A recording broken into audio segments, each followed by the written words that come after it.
오늘은 예수님을 만난 사람 십자가 위 강도라는 제목으로 주님 마음을 나누겠습니다. 오늘 본문을 읽어본 사람들 중에는 종종 이런 오해를 합니다. 어떤 거냐면 아마 익숙하실 것 같은데요. 어떤 생각이냐면 와, 강도 인생 자기 마음대로 막 살다가 막판에 예수님 믿어서 구원받았네 라는 생각이죠. 이런 생각 한번 해보신 적 있으신가요? 끄덕끄덕 아니 한번 해주시겠어요? 보고 싶네요. 네, 그런 거죠. 쾌락도 누리고 천국도 가고 이거 좋은데 이러면 평생 바르게 사는 게 오히려 손해 아닌가라는 생각을 어렵지 않게 할 수 있을지도 모르겠습니다. 여러분 어떻게 생각하시나요? 이런 생각들에 대해서 동의하세요? 아니죠. 이거 동의할 수 없죠. 아마 뭔가 이유는 정확하게 말할 수는 없지만 본능적으로 느끼실 겁니다. 그거 아닌데 라는 걸요. 그러면 오늘 이 본문을 좀 어떻게 읽어야 될까라는 겁니다. 오늘 이 본문이 신앙생활 막판에 한 번만 잘하면 된다는 생각에 근거가 될 수 없다는 이야기를 좀 하려고 합니다. 그리고 그렇다면 우리는 무엇을 해야 할지, 무엇을 해야 할까에 대해서 좀 나누려고 하는데, 하나님께서 우리 청년들 각 사람의 마음에 주시는 감동들에 순종하는 청년들 되시기를 기원합니다. 오늘 본문에는 두 명의 행악자라고 하는 사람이 등장합니다. 누가복음은 행악자라고 표현을 해놓긴 했는데, 마태복음과 마가복음에 보면 이 두 사람을 구체적으로 강도들이라고 이야기를 합니다. 강도라고 이야기를 합니다. 헬라어로는 레스테스라는 말인데, 똑같은 단어인 이 강도라는 말로 소개된 사람이 신약 성경에 한 명 더 있습니다. 혹시 아십니까? 약간 짐작이 되시는 사람이 있나요? 바로 바라바입니다.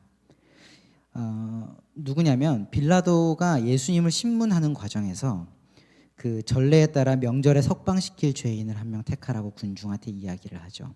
그때 우리나라로 치면 그 전례에 따라 이게 뭐냐면 광복절 특별 사면 뭐 그런 겁니다. 명절이 되면은 한 사람 정도를 이렇게 특별 사면해 주는 그런 제도였는데, 그걸 이제 군중들한테 맡긴 겁니다. 그때 이제 특별 사면의 후보로 등장했던 사람이 예수님과 다른 한 사람이 바라바라고 하는 사람이었습니다. 근데 이 사람들이, 군중들이 예수님을 풀어주라는 게 아니라, 예수님 존경받는 스승이었잖아요. 그 당시 유대 사람들 눈에도. 그런데 그 사람 당시에 이제 군중들의 눈이 이렇게 뒤집혀서 예수님을 고발한 것도 군중들이었고, 그 상황에서 이제 풀어주라고 하는 게 예수님이 아니라 저 바라바를 풀어주십시오, 풀어주세요라고 빌라도에게 소리를 지릅니다. 그때 이 청중들의 소리들을 한번 들어보겠습니다. 요한복음 18장 40절입니다. 그들, 이게 군중이죠. 그들이 또 소리질러 이르되 이 사람이 아니라, 예수님이 아니다. 그러니까 빌라도가 누구 풀어줄까?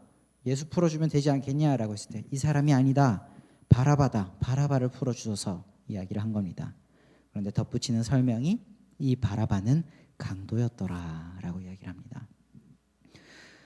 그런데 이 바로 오늘 행악자 두 명과 이 바라바를 지칭하는 이 강도 레스타스라는 말은 단순히 절도범을 지칭하는 말이 아닙니다. 또 우리가 흔히 생각하는, 일반적으로 생각하는 강도, 절도범, 강탈한 사람, 이런 사람들을 지칭하는 말이 아닙니다. 이 단어가 사용된 용례들을 좀 봐야 되는데요. 그 1세기 유대 문헌들을 이렇게 조금 살펴보면 이 레스타스는 셀롯 혹은 그 열심당이라고 하는 그 그룹들을 지칭할 때 사용되는 표현이었습니다. 예수님의 제자 중에서도 이 셀롯이 있었죠. 열심당원이 있었습니다. 혹시 아시는 분 있을까요? 우리 옛날에 어릴 때 어린이 대회 나가고 성경 경시하면 예수님 12사도 이렇게 외우고 그랬잖아요. 근데 그때 한 명이 누구였냐면 예수님의 제자 중에 시몬이란 사람이 있죠. 시몬이란, 베드로 말고 다른 시몬이란 사람이 바로 열심당원이었습니다. 누가복음 6장 15절에 보면 예수님의 12제자 이름이 쭉 나열되는데, 그 중에 이 시몬에 대한 소개가 이렇습니다. 셀롯이라는 시몬, 그렇죠? 이 사람이 셀롯이랍니다. 열심당원이죠. 여러분이 열심당원, 셀롯이라는 사람들이 누구였을까요? 어떤 사람들이었을까요? 이 사람들이 어떤 사람들이었냐면, 그 한마디로 말하면 조금 과격한 독립운동가들이라고 생각하시면 됩니다. 이거 좀 구체적으로 말씀을 드리자면, 이런 생각을 갖고 있던 사람들입니다. 하나님 나라를 이 땅에 이루기 위해서는, 하나님 나라를 이 땅에 실현하기 위해서는 무력 사용도 마다치 않아도 된다. 무력 사용도 폭력도 마다치 않아도 된다라고 믿었던 사람들입니다. 이게 대단히 과격하고 급진적인 사람들입니다. 이 사람들은 하나님의 백성인 이스라엘이 지금 로마에 의해서 식민 통치를 받고 있는데, 그렇기 때문에 이 로마를 제거해야만 다시금 하나님의 통치가 회복된다라고 믿었던 사람들입니다. 그래서 이 사람들은 로마를 향해서 수시로 무력 반란을 일으켰습니다. 무려 로마 제국, 팍스 로마나라 불릴 만큼 그 강력한 로마 제국을 향해서 거의 수시로 무력 반란을 일으켰던 무서운 사람들입니다. 오늘날로 치면은 정말 우리 표현들이죠. 이게 빠꾸가 없는 사람들입니다. 좋게 본다면 좀 과격하긴 하지만 하나님의 왕국의 회복을 간절히 바라던 사람들이죠. 하나님 왕국의 회복을 간절히 바라던 사람, 좋게 말하자면. 그러나 조금 박하게 평가한다면 정말 내일 없이 오늘만 사는 사람들이다라고 볼 수도 있을 겁니다.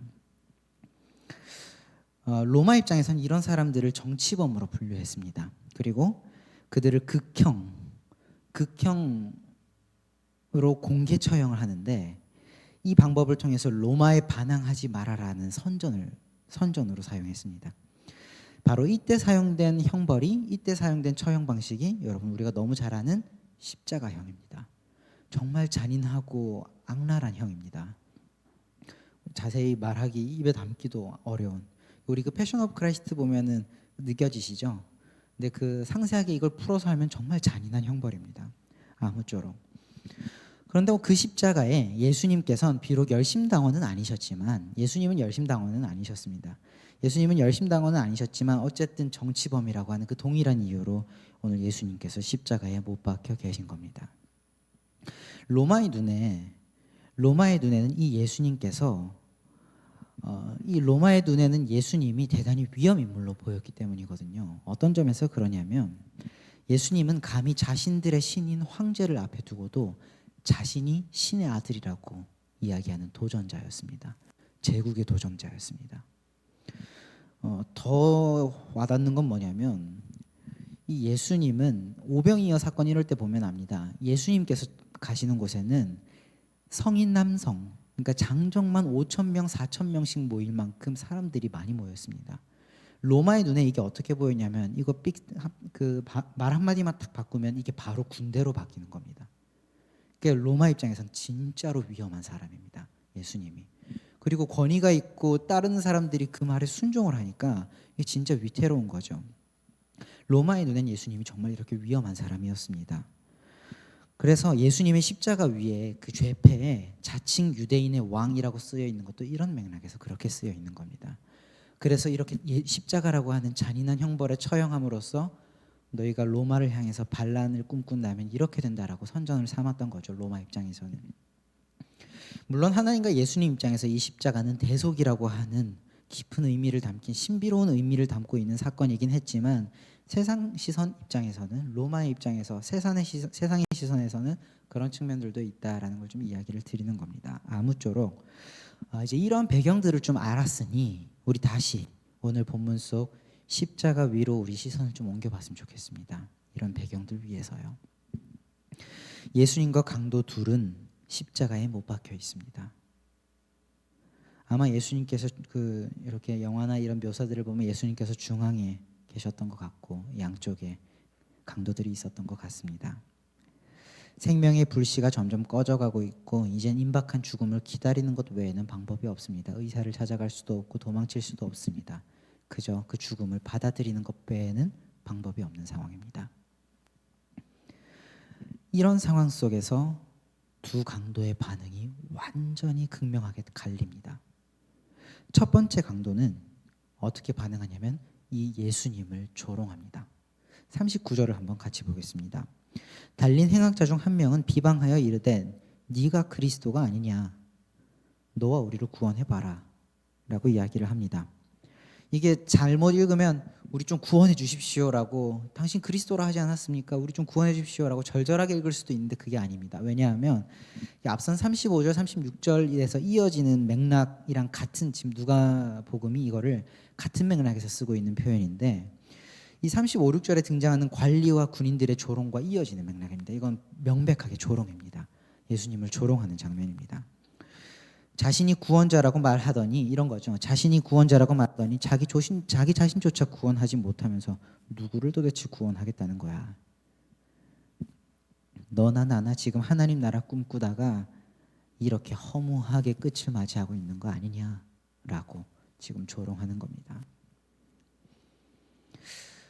하지만 이 조롱에 대한 다른 강도는 정반대의 반응을 보입니다. 근데 이게 우리가 좀 알아야 될 게 뭐냐면, 이 첫 번째 강도의 마음과 지금 상태가 대단히 비참한 상황이라는 걸 좀 알아야 됩니다. 여러분, 이 사람은 자기 일생 동안 하나님 나라를 꿈꿨던 셀롯이었을 겁니다. 그런데 지금 이렇게 이야기한다는 건 어쩌면 자기 삶 전체를 부정하는 겁니다. 하나님 나라 이렇게 꿈꾸다가 이 꼴을 되지 않았느냐라고 이야기하는 거니까요. 비참한 상황입니다. 마음이 다 무너지고 이미 지옥에 살고 있는 건지도 모르겠습니다. 그런데 이 반대쪽 강도는 전혀 다른 정반대의 반응을 보입니다. 우리 두 번째 강도의 말을 한번 들어봅시다. 40절에서 42절입니다. 네가 하나님을 두려워하지 않느냐? 하나님이 두렵지 않느냐? 우리는 우리가 행한 일에 합당한 보응을 받는 것이지만, 그래서 이건 당연한 처우지만, 여기 있는 이 사람 예수님은 그가 행한 일들 중에 옳지 않은 게 단 하나도 없었다. 그리고 나서 예수님한테 최후의 말을 하는 게, 주님, 그러니 당신의 나라에 임할 때 나를 기억해 주십시오. 하나님 나라에 임할 때 나를 기억해 주십시오. 그리 이야기를 한 겁니다. 여러분, 이 짧은 강도의 마지막 한마디입니다. 최후의 한마디입니다. 인생의 마지막 말이었을 겁니다. 이 짧은 한마디에는 대단히 함축적인 의미들이 담겨 있습니다. 우선 강도의 너는 하나님을 두려워하지 않느냐라고 하는 이 첫 번째 말은요,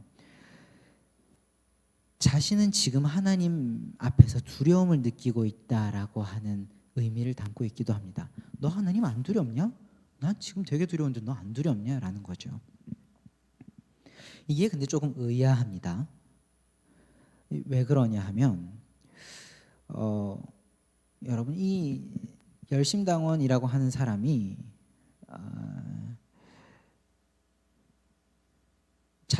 이러한 삶을 살면 이렇게 십자가형에 처해질 수도 있다는 걸 짐작을 못했을 리 없습니다. 이미 앞서 많이 그렇게 당했을 테니까요. 바꿔 말하면 자기가 이렇게 처형당할 거를 감수하고서라도 하나님 나라를 위해 폭력 불사하고 삶을 던졌던 사람입니다.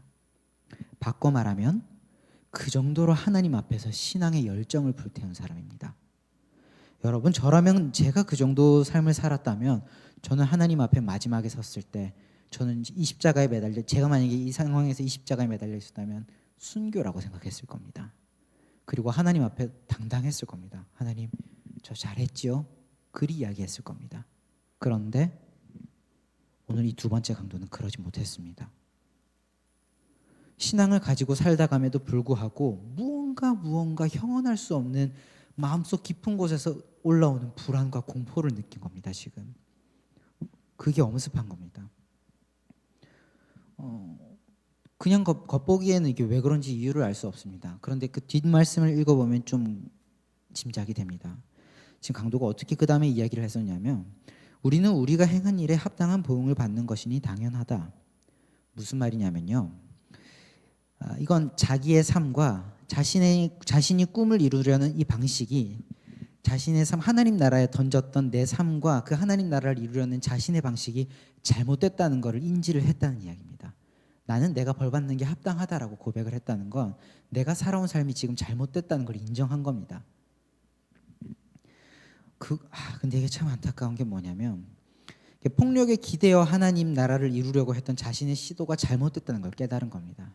근데 이게 좀 안타까운 게 뭐냐면, 하필이면 더 이상 돌이킬 수 없는 이 마지막 순간에 그걸 깨달아 버린 겁니다. 내가 아직 삶이 붙어 있고 의지가 붙어 있고 숨이 붙어 있고 내 팔다리가 멀쩡할 때 이걸 깨달았으면 좀 고쳤겠죠. 수정했겠죠. 회개했겠죠.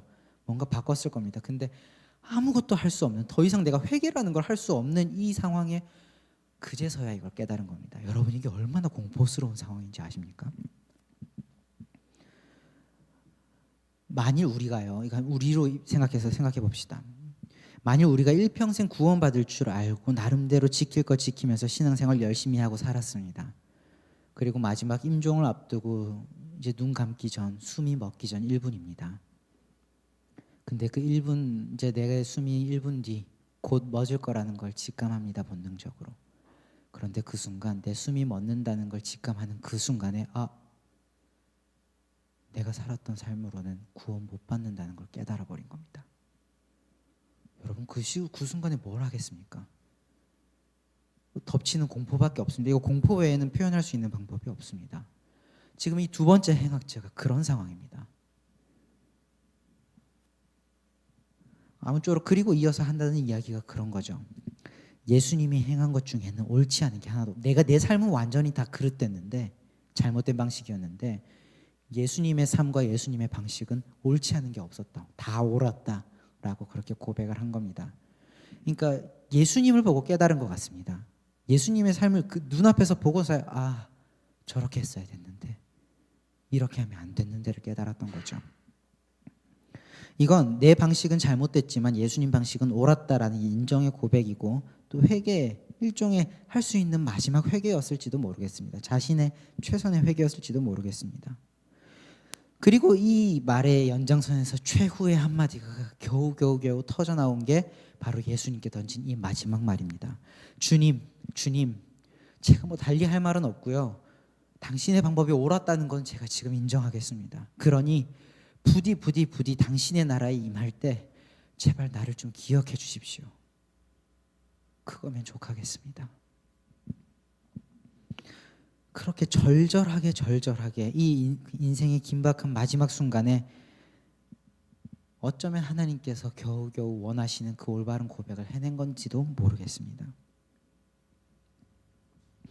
여러분, 이런 삶을 살아온 이가 인생의 마지막 순간에 절박히 요청했을 때, 이처럼 절박히 요청했을 때 그 공포를 거두시면서 주신 말씀이 바로 오늘 주님의 말씀입니다. 43절입니다. 우리 다 함께 한 목소리로, 큰 소리로 읽어보겠습니다. 예수께서 이르시되 내가 진실로 내게 이르노니 오늘 내가 나와 함께 낙원에 있으리라 하시니라. 아멘. 이게 마음에 좀 새겨지는 마음으로 한 번만 더 읽어보겠습니다. 시작. 예수께서 이르시되 내가 진실로 내게 이르노니 오늘 내가 나와 함께 낙원에 있으리라 하시니라. 여러분, 이 말씀이 절대로 예수님 공수표 던지듯이 아무한테나 막 던지는 말씀이 아니라는 이야기입니다. 단순히 말뿐인 가식적인 위로를 던지신 게 아니라, 이건 그 두 번째 셀롯 열심당원에게 네가 지금까지 살아온 삶을 그래도 하나님께서 받으실 만했다. 네가 지금까지 살아온 삶은 네가 잘못된 걸 깨닫긴 했지만 그래도 하나님께서 그 진정성을 보시니, 그 중심을 보시는 분이시니 너의 삶은 하나님께서 받으실 만한 삶이었다라고 인정해 주시는 말씀이었습니다. 주님의 십자가 위에서 맡기신 가상실현 중 한 말씀이죠. 이 말씀의 의미가 그렇습니다. 여러분, 그러니 이 말씀은 일생 자기 마음대로 살던 사람이 말년에 예수님 믿는다고 고백하니 묻지도 따지지도 않고 천국 티켓 발행해 주시는 그 정도의 말씀이 아니라는 이야기입니다. 그런 말씀이 절대로 아닙니다. 오히려 이 말씀은 일평생 순수한 마음으로 하나님 나라를 위해 분투했으나 끝내 불안해하는 이들에게 주시는 그 일생의 진정성을 인정해 주시는 하나님의 공의로운 위로라고 할 수 있습니다.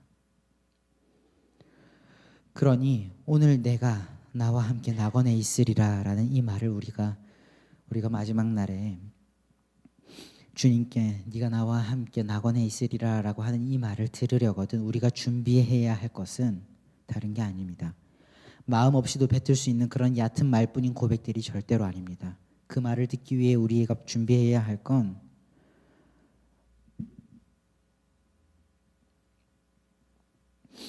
주님 분명히 말씀하셨거든요. 마태복음 7장에 보면 주님께서 그렇게 말씀하셨습니다. 나더러 주여 주여 하는 자마다 천국에 들어갈 게 아니다. 무슨 말이냐면 예수님 나의 주님입니다. 나는 주님 믿습니다. 라고 말만 100번 해봤자 그거 가지고는 천국 못 들어간다.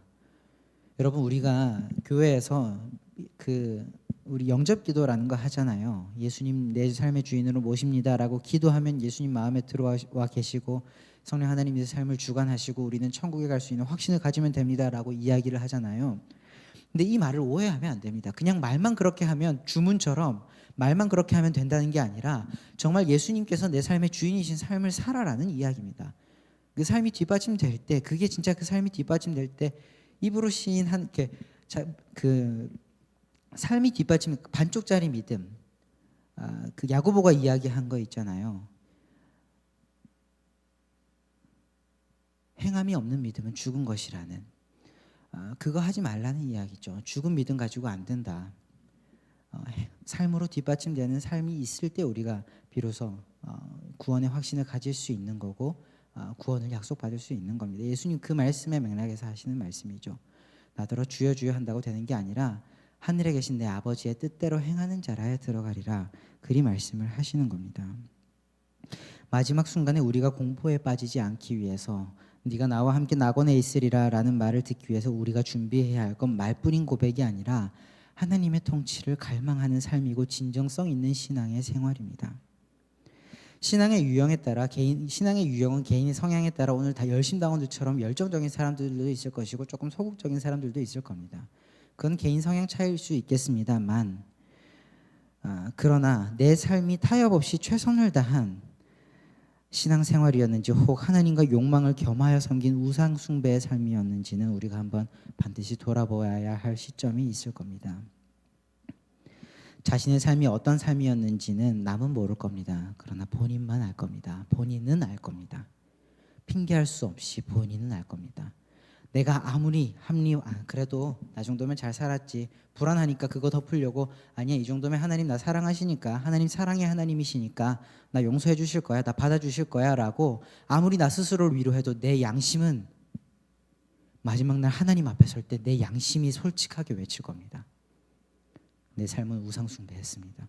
하나님 앞에서 누가 거짓을 고하겠습니까? 여러분의 양심이 정직을 고할 겁니다. 그러니 여러분,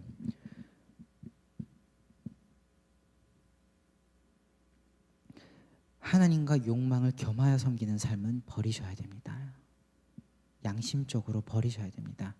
철저하게 하나님 나라를 갈망하고 하나님 나라를 이루려는 하나님의 뜻대로 살아가는 삶에 사활을 거셔야 됩니다. 이 삶의 끝에 주님의 대답이 나와 함께 낙원에 있으리라는 겁니다. 저는 우리가 마주할 그 마지막 순간의 찰나가 위로와 기쁨으로 가득한 순간이었으면 좋겠습니다. 우리 청년들이 하나님 앞에서 그렇게 서기를 바랍니다. 그 순간이 공포스럽지 않기를 간절하게 기원합니다. 그러니 아직 우리에게 시간이란 것이 주어져 있을 때 하나님 나라를 갈망하는 삶을 준비하시길 바랍니다. 말하자면 마지막 날에 하나님 앞에서 내 양심이 할 말이 있도록 여러분의 삶을 너무 늦지 않게 준비하셨으면 좋겠습니다. 말씀을 맺으려 합니다. 물론 오늘 말씀은 사람에 따라선, 상황에 따라선 임종 직전의 사람에게 또 하나님께서 구원의 기회를 열어놓으신다는 은혜의 복음일 수도 있습니다만, 그러나 오늘 이 말씀을 듣고 있는 청년 여러분들에게 주시는 하나님의 마음은 그게 아닙니다. 오늘 우리의 상황 속에서 이 말씀을 통해 주시는 마음은 여러분이 마지막 순간에만 구원 얻으면 된다는 그런 사사로운 꾀로 살아가지 말고 오늘부터 마지막 순간을 하나님 앞에서 준비하라라고 하는 주님의 엄중한 어쩌면 경고일지 모르겠습니다. 여러분, 그러니 이 우리가 살면서 이 땅에 살아가면서 걸어내는 이 신앙의 순례를 더 이상 뒤로 미루지 않으셨으면 좋겠습니다. 주님의 가르침처럼 자신을 위하여 보물을 땅에 쌓지 마시고 하늘에 쌓는 사람들이 되십시오. 여러분, 그래야 후회하지 않습니다. 이거 정말입니다. 이 땅에 쌓은 것은 아무리 높아도 결국 불안과 후회를 남기지만 주님 말씀 따라 하늘에 쌓아둔 것들은 여러분들에게 평안과 영원한 만족을 줄 것입니다.